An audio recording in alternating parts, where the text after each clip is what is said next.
Alright, so in today's video we are going to be going over where we're at with the goats. We've had a bit of an issue with them jumping out of the electric fencing, so we really had to work on retraining them to it because we're kind of at a point where if they don't stop, we're probably going to have to get rid of them. We have not that much time to devote to them. My husband works 6 days a week. I'm a part-time veterinarian, and we have 2 kids. We just had our second child, and she's about 3 months old now. So we really have a limited number of time to spend, and that can't be running down the street because the goats got out again, and 3 times in a day of them jumping the fence when they have water, shade, a new pasture is a bit unnecessary. So we're going to go over what we've kind of done to retrain them to the fence.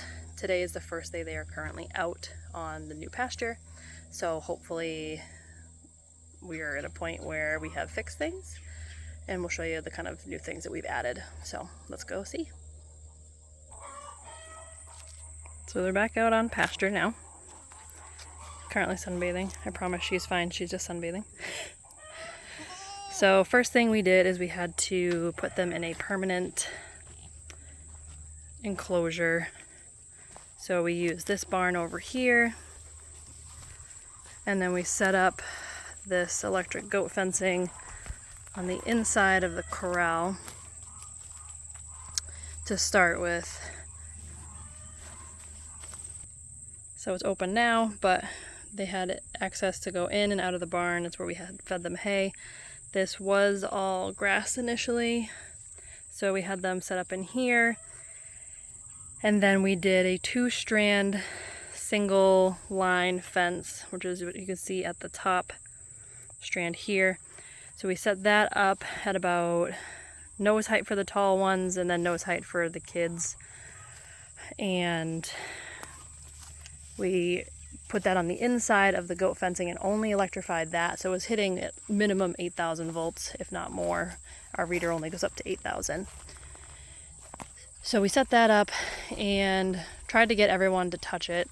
Again, they were in there for about a month, maybe 5 or 6 weeks, as well as allow them to eat some hay, put some weight back on from being out on pasture right after they finished lactating. So that was probably a mistake on our end, is putting them out directly onto pasture. That was probably not the best quality right after they finished lactating. The other thing we added in was this shelter that my husband built to make sure that they always have access to shade. Pretty much every pasture that they've been in, they've had like a tree to be under. This way they at least have access to that, but as you can see, they have the nice shade, and most of the herd has chosen to sunbathe in the dirt. There are some smarty pantses over by the shelter though. So we spent them in there. We used grain to try and get them all to touch it. Pretty much everyone retouched it except our herd matriarch, or the oldest girl, who's currently chewing her foot right in the front, that traditional there. Everyone would pretty much touch it except for her, but she's also giant and really can't jump the fence at all and shows no interest in it unless the entire herd gets out, and it's much lower than this. So this is the tallest Premier One fencing, the goat one that we've got set up. Don't mind all of the chickens that are chatting.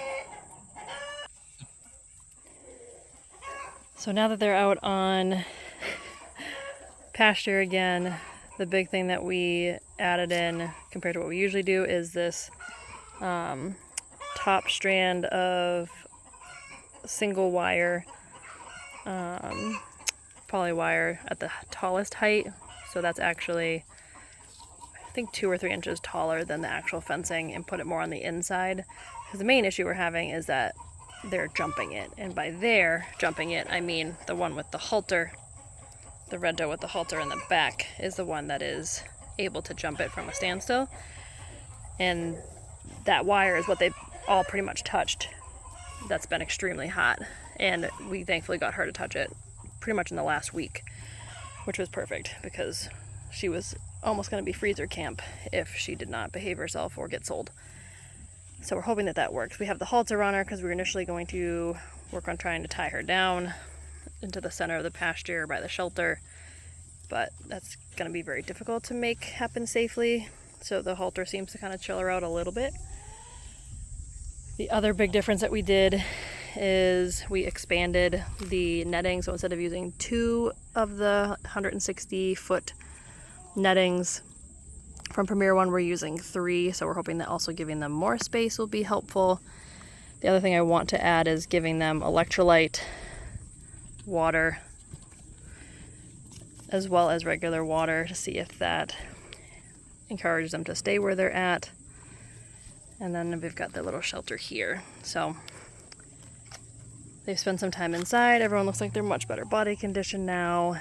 We're hoping that we have figured out the bugs. So wish us luck.